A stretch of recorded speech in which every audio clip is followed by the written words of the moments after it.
Називається молитва на Пасху. Возьми бабку собі на Пасху в село, бо мамка вказала, і сипоття мене довело. Обіцяю ти, бабку, Пасху сидьгуд посвятити, поряднося вести і тебе не ганьбити. Не буду мачкам давати цілія ковбаси. Обіцяю у церкві не корчить дебільні гримаси. Не возьму з кошарки чужої ні одного яйця і не помалює маркером свинів куця. Я з шовдиря мало си вріжу, не так літо вдив. Тот кілошний шмат заповню собі на году. Не буду стріляти редиску з рогатки в сусіду, бо в прошлому годі звалився у шанс, кой собі. Обіцяю не вчити я пітять пуловер ниряти. Сусідовій мачці буду я вуса врізати. У банку молочну не вержу я жабу з болота, бо Васько вказав, всяк не скисне, ота ще свинота.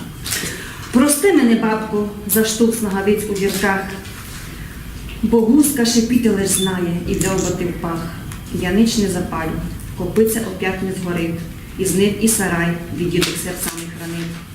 Я воздухом свіжим подишу, мозгам і все треба. Оби не робили дурниць, бо майбуш вже не треба. Возьми бабку собі на Пасху в село, бо мамка вказала, і сипоти мене довело.